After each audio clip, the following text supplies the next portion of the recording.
Hello guys. तो हम biological classification पढ़ रहे थे, तो बायोलॉजिकल क्लासिफिकेशन के नेक्स्ट पार्ट के अंदर आप सबका वेलकम है।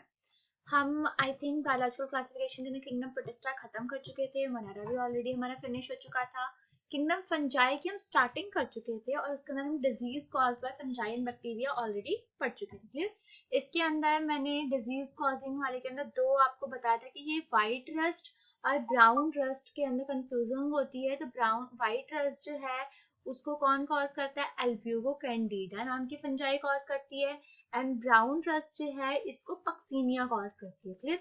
वैसे ये रस्ट पक्सीनिया को हम जनरल अगर हम कॉमन लैंग्वेज की बात करें तो इसको हम रस्ट फंजाई भी बोलते हैं, और जो यूस्टिलैगो है इसको हम स्मट फंजाई भी बोलते हैं। Rust and smut causing fungi के नाम से भी इनके नाम बहुत ज्यादा फेमस है। और एक जो स्टार्टिंग का है हमारे पास bacterial leaf blight of rice जो कि ज़ैंथोमोनास राइज़े कॉज करता है। And early blight of potato जो कि अल्टरनेरिया सोलेनी हमारे पास क्या है, फंजाई है। तो इन दोनों के अंदर भी बहुत कंफ्यूजिंग होती है, तो ये दोनों बहुत इंपॉर्टेंट है। एंड लास्ट वाले जो ये मैंने बताया रस्ट एंड स्मट फंजाई बहुत इंपॉर्टेंट है। And let blight of potato इसलिए इंपॉर्टेंट है क्योंकि इसको फेमीन ऑफ आयरलैंड भी बोलते हैं। ठीक है, ओके। तो हम आगे चलते हैं। हमारा नेक्स्ट टॉपिक है आज का फर्स्ट की रिप्रोडक्शन इन फंजाई। फंजाई जो है हमारे पास ये एसेक्सुअल रिप्रोडक्शन भी करता है कुछ स्पोर्स की हेल्प से। Asexual reproduction by spore formation करेगा।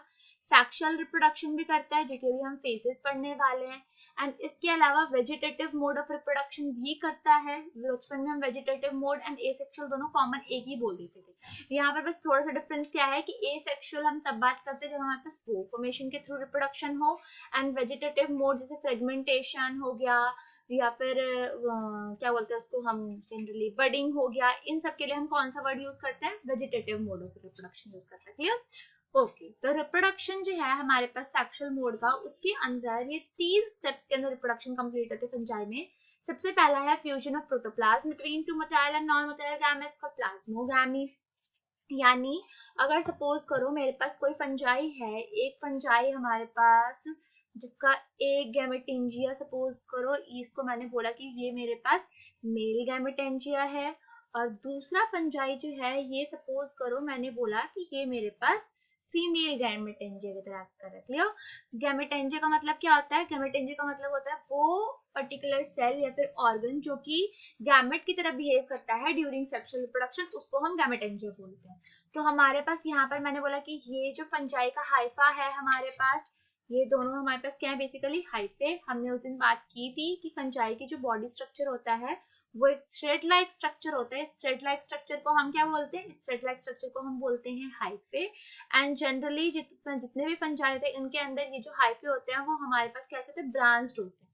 यानी एक नेटवर्क ऑफ हाइफे होता है जनरली हमारे पास, और इस नेटवर्क ऑफ हाइफे को हम क्या बोलते हैं, माइसीलियम बोलते हैं। जो कि माइसीलियम सेप्टेट भी हो सकता है, एसेप्टेट भी हो सकता है। क्लियर। तो हम फर्दर क्लासिफिकेशन के ऊपर नहीं जा रहे क्योंकि ऑलरेडी हम डिस्कस कर चुके हैं।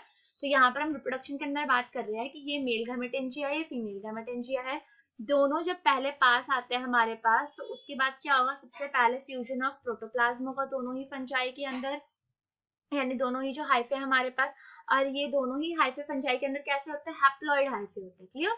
हैप्लॉन्टिक लाइफ साइकिल शो कर सकता है हमारे पास, हम बोल सकते हैं एक लैंग्वेज के अंदर। तो यहाँ पर मेरे पास दोनों की प्रोटोप्लाज्म की फ्यूजन हो गई, तो इसको हम क्या बोलते हैं जनरली, फ्यूजन ऑफ प्रोटोप्लाज्म यानी प्लाज्मोगैमी। फर्स्ट स्टेज हमारे पास क्या हो गया, प्लाज्मोगैमी। उसके बाद हमारे पास ये जो न्यूक्लियाई होते हैं, ये न्यूक्लियाई भी आपस में फ्यूज हो जाते हैं। तो न्यूक्लियस के लिए हम कैरियन वर्ड यूज करते हैं, तो इसलिए न्यूक्लियाई की फ्यूजन को हम क्या बोल रहे हैं, कैरियोगैमी बोल रहे हैं।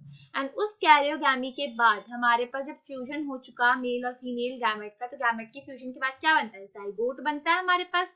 तो यहाँ पर किसकी फॉर्मेशन हो जाती है, जाइगोट की फॉर्मेशन हो जाती है। ये हमारे पास पूरा का पूरा क्या बना, सिंगल डिप्लॉइड जाइगोट फॉर्म हो चुका, प्लाज्मोगैमी देन कैरियोगैमी, उसके बाद जाइगोट। तो हमारा जो इनिशियली अगर हम बोले कि भाई पेरेंट हाइफे जो थे हमारे पास वो कैसे हैं, हैप्लॉइड हैं, और जाइगोट कैसा बना हमारे पास, डिप्लॉइड बना।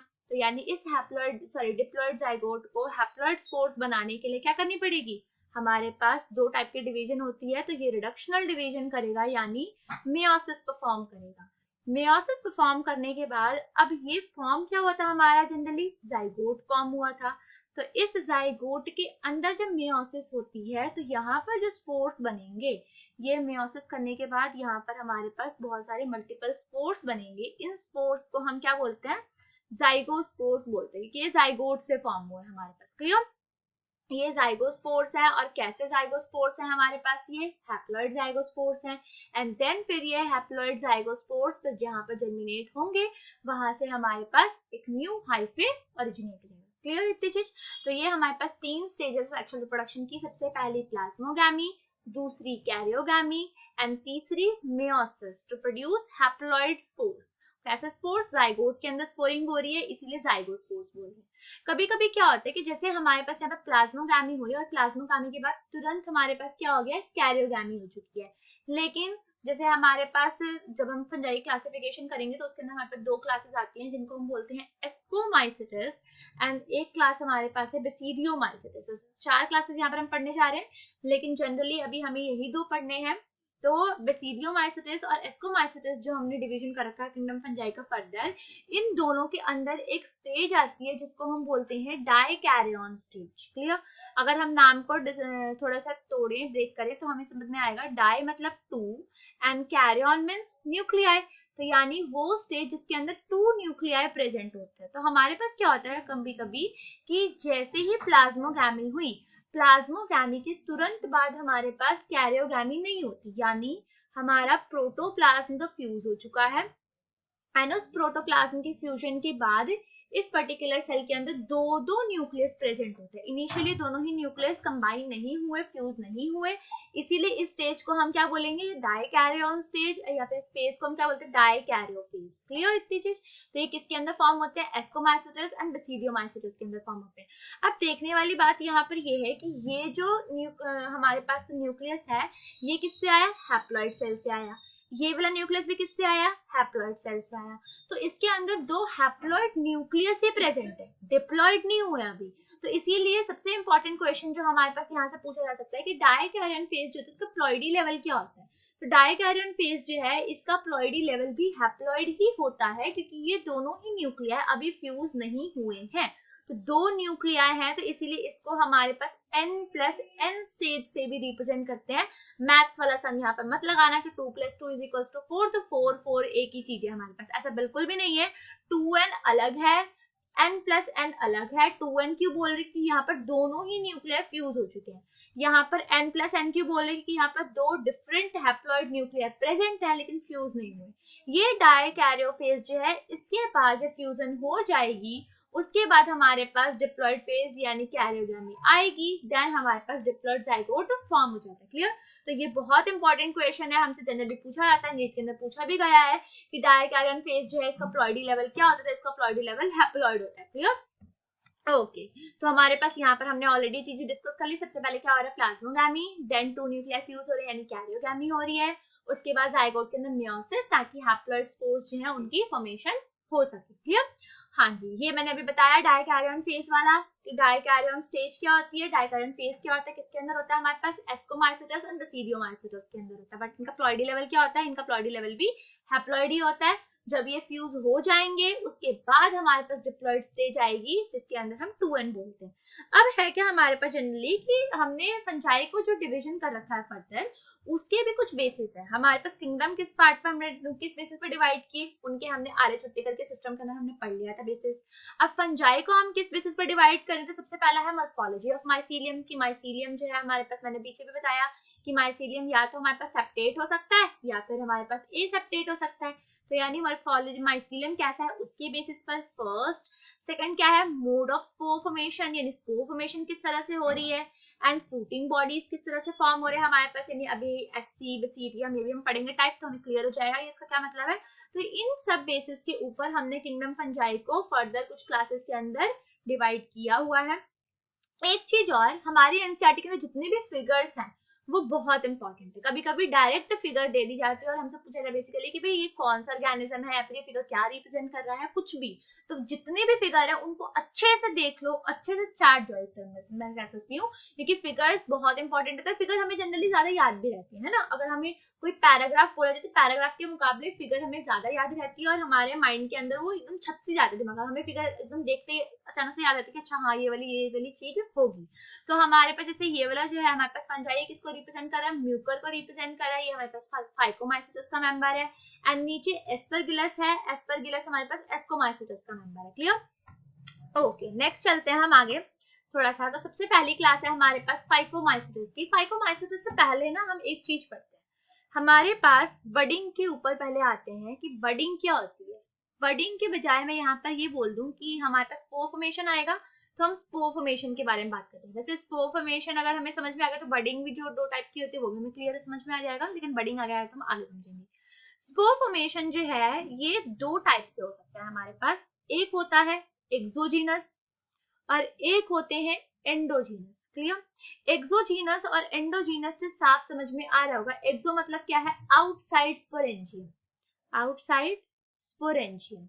एंड एंडोजीनस से हमारे पास मतलब क्या है, एंडो मींस इनसाइड, तो इनसाइड स्पोरेंजियम। क्लियर? हमारे पास बेसिकली तो ये दो टाइप के स्पोर होते हैं अगर जनरल लैंग्वेज के अंदर बात की जाए। तो यहाँ पर एंडोजीनस के अंदर जो हम बचपन के अंदर पढ़ते थे ना कि हमारे पास एक स्पोरेंजियम लाइक स्ट्रक्चर फॉर्म होता है, इसके अंदर बहुत सारे स्पोर्स फॉर्म होते हैं, हैप्लॉइड स्पोर। जब ये स्पोरेंजियम के अंदर स्पोर्स मैच्योर हो जाते हैं और स्पोरेंजियम पूरा फुल हो जाता है, तो ये स्पोरेंजियम जो होता है हमारे पास ये यूं बर्स्ट आउट होता है एंड इसके अंदर से सारे के सारे जो हमारे पास हैप्लॉइड स्पोर्स होते हैं वो एयर करंट के थ्रू एक प्लेस से दूसरे प्लेस पर जहां पर भी जर्मिनेट होंगे वहां से न्यू स्पोरेंजियम खड़ा हो जाए। क्लियर? ये तो हमारे पास एंडोजीनस होता है। एक्सोजीनस क्या होता है, हमारे पास यहाँ पर कुछ स्पोरेंजियोफोर्स यानी कुछ स्पेशल स्ट्रक्चर होते हैं, जैसे कि हम पेनिसिलियम के अंदर बोल सकते हैं। पेनिसिलियम के अंदर क्या होता है, यहाँ पर एक स्पेशलाइज्ड स्ट्रक्चर फॉर्म होगा, उसके ऊपर यूं स्पोर्स बनते हैं।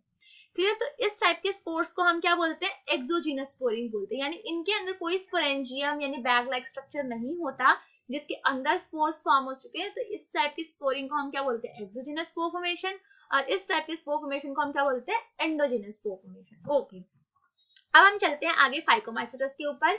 इंपॉर्टेंट चीज सबसे पहले यहाँ पर क्या है कि फाइकोमाइसिटस का कॉमन नेम क्या है, एल्गल फंजाई भी बोलते हैं इनको। इनका जो हैबिटाट है वो जनरली हमारे पास क्या है, एक्वेटिक हैबिटाट है जस्ट लाइक एल्गी।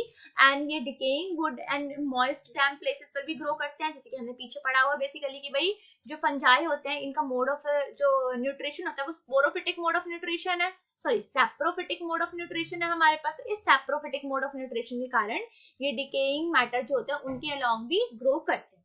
दूसरी चीज, ये ऑब्लिगेट पैरासाइट्स होते हैं प्लांट के ऊपर। दो टाइप के पैरासाइटिक हमें वर्ड सुनने को मिल सकते हैं, एक होता है फैकल्टेटिव और एक होता है ऑब्लिगेटरी। ऑब्लिगेटरी एसोसिएशन क्या होते हैं, कंपलसरी होते हैं, यानी अगर ये पैरासिटिक एसोसिएशन में प्लांट्स के साथ नहीं रहेंगे तो ये सर्वाइव नहीं कर पाएंगे। यानी ऑब्लिगेटरी हमारे पास क्या है, कंपलसरी होना। अगर ये एग्जिस्ट नहीं कर पाया प्लांट के साथ पैरासिटिक मोड में तो यानी फिर एग्जिस्ट ही नहीं करेगा, सर्वाइव ही नहीं कर पाएगा। और फैकल्टेटिव क्या होता है कि चाहे तो कर भी सकता है, अगर प्लांट्स पैरासिटिक मोड ऑफ मतलब पैरासिटिक मोड के अंदर प्रेजेंट है इसके पास, यानी अगर प्लांट के ऊपर पैरासाइट की तरफ एक्ट कर गया तो ठीक, एंड अगर प्लांट्स अवेलेबल नहीं है तो ये फ्री लिविंग भी एग्जिस्ट कर सकते हैं। इनको हम बोलते हैं फैकल्टेटिव, जो कि कंपलसरी नहीं होते। ऑब्लिगेटरी क्या होता है, कंपलसरी एसोसिएशन होती है। तो इनके अंदर ऑब्लिगेट पैरासाइट्स प्रेजेंट होते हैं हमारे पास। नेक्स्ट, इनका माइसिलम सबसे स्टार्टिंग मेंबर है हमारे पास ये फंजाई के, तो इसलिए इनका माइसिलम कैसा है, एसेप्टेट यानी सीनोसिटिक। यानी सीनोसिटिक का मतलब क्या होता है हमारे पास, हमने उस दिन बात की थी कि जिसके अंदर मल्टीपल न्यूक्लियाई प्रेजेंट होते हैं, बहुत सारे न्यूक्लियस प्रेजेंट होंगे, उस स्टेज को हम बोलते हैं सीनोसिटिक स्टेज। एसेक्सुअल रिप्रोडक्शन, कुछ टाइप्स ऑफ स्पोर्स होते हैं। सबसे पहला जू स्पोर, सबसे कॉमन है जू स्पोर। जू स्पोर्स कब बोलेंगे, जब ये मोटिलिटी शो करेंगे, यानी मोटाइल स्पोर्स होंगे। एंड दूसरे हैं हमारे पास ए प्लानोस्पोर्स। ए प्लानोस्पोर्स कब बोलेंगे, जब नॉन मोटाइल स्पोर्स फॉर्म होंगे। तो नॉन मोटाइल स्पोर हमारे पास एयर करंट के थ्रू या फिर वाटर के थ्रू डिस्पर्स होंगे, एंड मोटाइल स्पोर्स तो खुद मूव कर सकता है हमारे पास। नेक्स्ट, इनके अंदर स्पोरिंग होती कैसे है, एंडोजीनसली प्रोड्यूस होती है। मैंने अभी भी बताया कि एंडोजीनसली का मतलब क्या होता है, यानी इनसाइड द स्पोरेंजियम। तो इनके अंदर जितने भी स्पोर्स बनेंगे, चाहे प्लानोस्पोर्स बने या फिर जू स्पोर्स बने, वो एंडोजीनसली यानी स्पोरेंजियम के अंदर फॉर्म होंगे। दूसरा, फर्टिलाइजेशन के बाद जाइगोस्पोर बनता है, जिसके अंदर हमारे पास क्या होगी, मेयोसिस। मेयोसिस होने के बाद वो स्पोर्स डिस्पर्स हो जाएंगे। तो फ्यूजन ऑफ टू गैमेट्स के बाद जाइगोस्पोर की फॉर्मेशन होगी। नेक्स्ट गैमेट्स 3 टाइप के होते हैं, अभी तो थोड़ा मैं डिटेल में नहीं बता रही, हम नेक्स्ट क्लास में डिटेल में भी बात करेंगे कौन कौन से, आइसोगैमस, अनाइसोगैमस और oogamous। कुछ एग्जांपल्स हैं, एग्जांपल पक्का याद रखेंगे, Mucor, Rhizopus and Albugo. Clear? तो एल्ब्यूगो पैरासिटिक फंजाई है, ये याद रखेंगे, राइजोपस ब्रेड माउल्ड है, ये भी याद रखेंगे। तो अब हम मिलते हैं नेक्स्ट क्लास के अंदर, नेक्स्ट क्लास में हम गैमेट्स